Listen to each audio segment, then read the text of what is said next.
Bonsoir tout le monde et bienvenue sur la chaîne YouTube de l'école EPAB d'assurance et de banque qui désormais a un nouveau siège à Casablanca, spécialement le cabinet EPAB Consulting qui traite pas mal de problèmes bancaires, problèmes assurance, accompagnement des PME-PMI.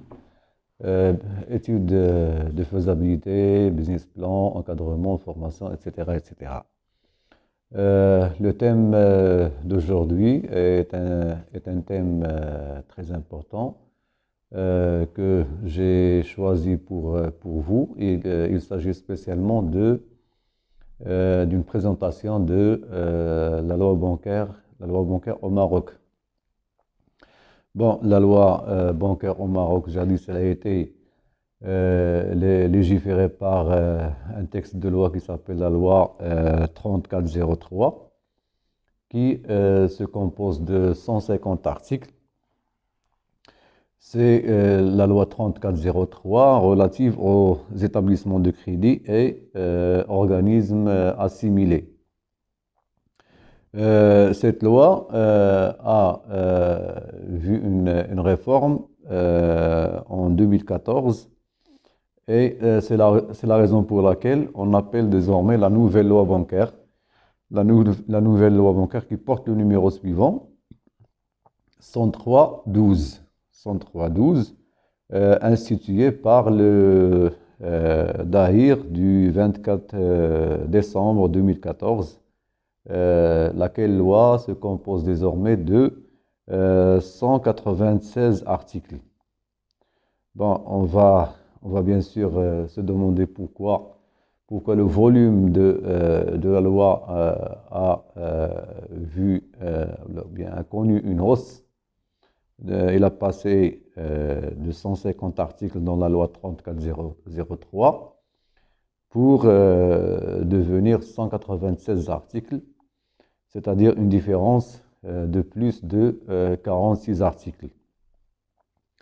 Ce n'est pas le sujet d'aujourd'hui. On aura l'occasion de revenir sur cette loi en détail pour parler des apports de la nouvelle loi bancaire, quels sont les changements qui ont été institués, quels sont les textes ou bien les articles qui ont été abrogés, mais le texte de base est toujours la loi 3403, puisque l'actuelle loi, qui est la loi 103-12, renvoie toujours à l'ancien texte, qui est le texte de la loi 3403. Donc, dans le bulletin officiel, il y a deux versions. Il y a la version arabe de cette loi. Le numéro du BO porte le numéro suivant 6328. Ça, c'est pour la version arabe. Pour la version française, elle est publiée dans le bulletin officiel numéro 6340. Il existe bien sûr une nouvelle loi qui est la loi relative aux finances participatives, mais ce n'est pas le thème d'aujourd'hui, on va y revenir. Seulement, j'aimerais bien vous lire le texte de l'article 1er, de la loi 103-12 qui définit les opérations bancaires, qui définit aussi la nationalité de la banque qui doit exercer au Maroc, le siège social, etc., etc. C'est très important comme article. Bon, l'article 1er de la loi 103-12 dispose: sont considérés comme établissements de crédit les personnes morales qui exercent leur activité au Maroc, quel que soit le lieu de leur siège social, la nationalité des apporteurs, de leur capital social ou de leur dotation, ou celle de leurs dirigeants, et qui exercent à titre de profession habituelle une ou plusieurs des activités suivantes. Donc, pour être un établissement de crédit, il faut être primo une personne morale et deuxièmement, il faut exercer l'activité au Maroc. Donc, ce sont deux conditions essentielles pour qu'une banque puisse, ou bien un établissement de crédit puisse exercer son activité au Maroc, être une personne morale d'abord et exercer l'activité au Maroc. Quel que soit le lieu de leur siège social, il n'y a pas, une condition de territoire là où la banque ou bien l'organisme de crédit doit siéger.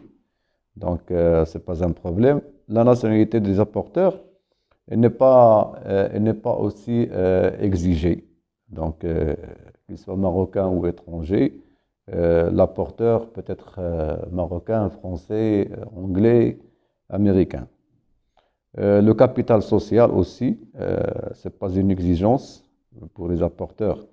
Ils ne doivent pas justifier d'un capital social donné ou de leur dotation. Donc, comme j'ai dit, qui exerce à titre de profession habituelle une ou plusieurs des activités suivantes. Premièrement, la réception de fonds du public. Deuxièmement, les opérations de crédit. Et troisièmement, la mise à la disposition de la clientèle de tout moyen de paiement ou leur gestion. Donc, je vais répéter les activités principales des banques et des organismes de crédit. 1. La réception des fonds du public. 2. Les opérations de crédit. Et enfin, la mise à la disposition de la clientèle de tout moyen de paiement ou leur gestion. Bon, aujourd'hui, je me suis limité à une brève présentation de la loi bancaire, la nouvelle loi bancaire au Maroc. La prochaine vidéo, Inch'Allah, elle portera sur les apports de la nouvelle loi bancaire. Et merci pour votre attention et n'oubliez pas de vous abonner à la chaîne pour recevoir du nouveau, Inch'Allah, et à la prochaine. Merci.